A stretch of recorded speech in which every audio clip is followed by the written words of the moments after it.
Hello students, मैं Rohit Kumar and welcome to my YouTube channel Rohit Kumar study point. जैसा कि आज हम लेकर के आए हैं दूसरा पार्ट्स वर्णमाला का। जैसा कि पहले पार्ट्स में आप पढ़ चुके हो, जो स्वर थी, जो स्वर अपने पढ़ चुके हैं। आज हम जो दूसरा पार्ट्स था वो हमारा व्यंजन। तो आज हम व्यंजनों के बारे में डिस्कस करेंगे कि व्यंजन जो रखे गए हैं वर्णमाला में वो कैसे रखे गए हैं। आइए देखते हैं सेशन में। तो चलते हैं अपने सेशन की ओर। तो आइए देखते हैं कि क्या है।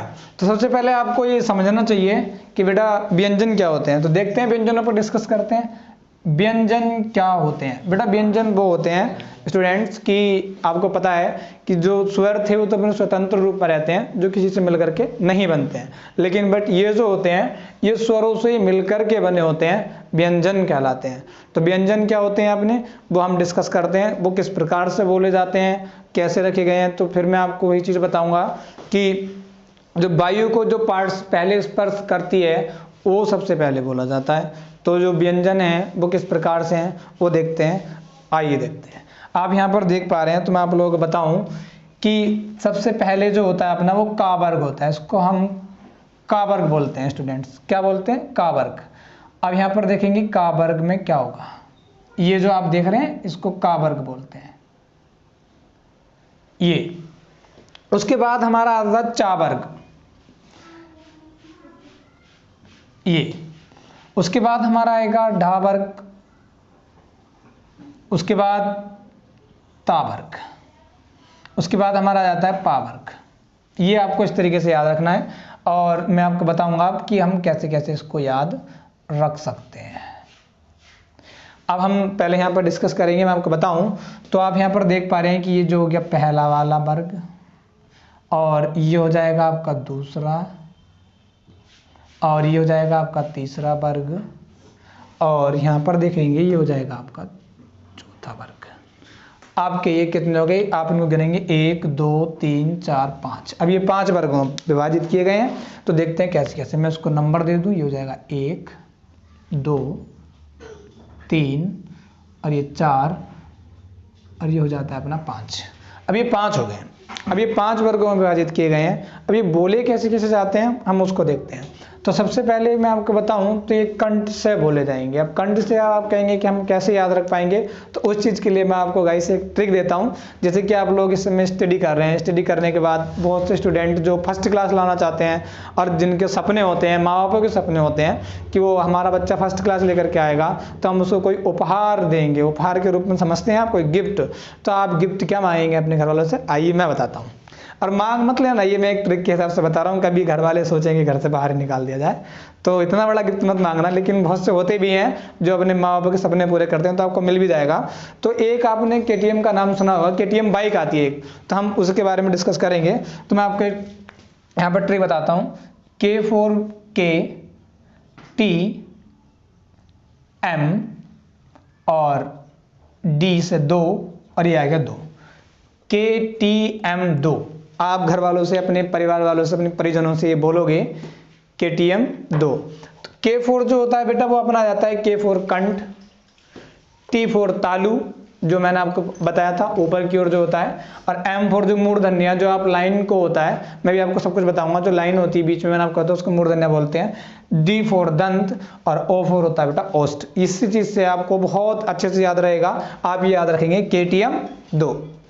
तो यहाँ पर आप देख सकते हैं। तो मैं आपको बताता हूँ कि कैसे बोले जाते हैं, क्या ये बात डिस्कस हो रही है या नहीं हो रही है। तो आप बोल करके देखिए मेरे साथ साथ। बोलेंगे कि सबसे पहले बोला जाएगा का। तो हम बोल रहे हैं का, कहाँ से बोला जा रहा है? कंठ से। खा कंठ से, गा घा ढा, तो सब कहाँ से बोला जा रहा है? कंठ से बोला जा रहा है। अब आगे हम ये जाल चेक करें चा वर्ग। आप बोलो चा, तो देखो वायु सीधी ऊपर आपके तालु पर जाकर लगेगी। चा छा जय झय अड़े, ऊपर तालु पर आपकी वायु जो वो स्पर्श कर रही है। और आगे हम यहाँ पर देखना चाहेंगे कि मूर्धन्य के बाद तो बिल्कुल आप देखिए कि जो मूर्धन्य है वो आपकी वायु ठीक बीचों बीच में जाकर के स्पर्श करेगी। डा ठा डा ढा अड़े। आप खुद देखिए, आप बोल करके स्पर्श अपने खुद फील करके देखिए कि आपकी जो वायु है मुंह से आने वाली, पेट से आने वाली, क्या वो इन चीजों के स्पर्श करती है। आगे देखते हैं कि जो दंत की बात करें, आप देखिए जो दंत पे या तो आपकी जो जीवा है वो स्पर्श करेगी और आपकी वायु जो है वो भी ता है। आप बिना दंत से नहीं बोल पाए। थ, द, ध, न। आपकी जो जीवा है वो भी आपके मतलब जो दंत हैं उन पर स्पर्श करेगी, उसके बिना आप नहीं बोल सकते। आगे आप यहाँ पर देखेंगे ओ। आप बोलिए पा वर्ग जो होता है, पा वर्ग जो बोला जाता है वो ओ फॉर ओस्ट से बोला जाता है। ओस्ट बोले तो होठ से। मैं बोल रहा हूँ, देखो आप पा, मेरा मुंह। आप यहाँ पर देखेंगे कि फा, जो अपना फा है, आप बोलोगे फा तो आपके जो होठ्स हैं वो प्रभावित हो रहे हैं। उसके बाद बा, भा, मा। आप देखिए यहाँ पर, तो ये यहाँ पर इस तरीके से बोले जाते हैं। अब इस तरीके से बोलने के लिए मैंने आपको ट्रिक बता दी है कि KTM2 का वर्ग कंठ से बोला जाएगा, चा वर्ग T4 तालु से बोला जाएगा, और आगे हम देख रहे हैं M4 बोले तो मूर्धन्या, जो मूर्धन्या से बोला जाएगा, और D4 जो दंत से बोलने वाले हैं, दंत को स्पर्श करेंगे, और O4 जो ओठ से बोलने वाले हैं। ये हमारे, आप इसको गिनेंगे 1 2 3 4 5। मैं आपको बताया था कि 5 वर्ग होते हैं जो आपके सामने यहाँ पर दिख रहे हैं। अब हम डिस्कस करते हैं कि हमारे जो व्यंजन हैं वो क्या होते हैं। मैंने आपको व्यंजन तो बता दिया, तो हमारे जो शुद्ध व्यंजनों की संख्या है वर्णमाला में, शुद्ध व्यंजन जो बता रहा हूँ, तो वो होती है 33 यानी कि 33। और जो कुल व्यंजन है वर्णमाला में वो होते हैं बेटा अपने 39। ठीक है स्टूडेंट्स, तो अब मैं आपको बताता हूँ, और इसमें अभी आप कह रहे हैं आप इसको गिन कर देखेंगे तो ये कम होंगे। अभी मैं आपको और बताऊंगा कौन से क्या क्या होते हैं। आगे हम डिस्कस करते हैं, एक होते हैं हमने अंतस्थ व्यंजन। तो अंतस्थ व्यंजन जो होते हैं वो होते हैं यारा लावा, या र ल व, ये ब। ठीक है, या र ल व। जो ऊष्मीय व्यंजन होते हैं, ऊष्मीय व्यंजन को उनका अपन संघर्षी व्यंजन भी बोलते हैं। जो संघर्ष मतलब जो ऊष्मा उत्पन्न करने पर बोले जाते हो, तो वो देखते हैं क्या है। आप बोल करके दिखेंगे सा, स, थोड़ा ऊष्मा की आवश्यकता पड़ रही है। आप बोलेंगे स, थोड़ी ऊष्मा की आवश्यकता पड़ रही है। आप बोलेंगे स, तब भी आपकी ऊष्मा की ही आवश्यकता पड़ रही है। आप बोलेंगे है, तब भी आपको ऊष्मा की ही आवश्यकता होगी। तो ये कहलाते हैं ऊष्मीय। ऊष्म का मतलब ऊष्मीय, इसको आप ऊष्मीय व्यंजन भी कह सकते हैं। उसके बाद आ जाते हैं अपने संयुक्त व्यंजन। तो संयुक्त व्यंजन क्या होते हैं हम उस पर देखते हैं। एक आपको पता है कि जो आपका ये होता है त्रय, तो ये संयुक्त का मतलब है कि दो व्यंजन और स्वरों से मिलकर बने हैं। तो जो मिलकर, जो किसी दूसरों से मिलकर के बने होते हैं या दो से मिलकर के बने, तो संयुक्त का मतलब ये है जिन्हों का युग्म हो। तो ये संयुक्त व्यंजन है जो दो से मिलकर बना है। आगे आ जाता है अपना त्रय। त्रय त्रिशूल जो होता है ये भी दो से मिलकर के बना होता है। एक तो रास है और एक ता से मिलकर के बना होता है। आगे हम देखना चाहें तो अपना एक होता है ज्ञानी, एक तो ज्ञ से बना होता है और एक जैसे बना होता है। तो ज्ञानी जो होगा तो वो अपना ये भी संयुक्त व्यंजन है। अब आगे हम देखना चाहें तो अगला आ जाता है अपना श्रेय, ये भी क्या है अपना संयुक्त व्यंजन है।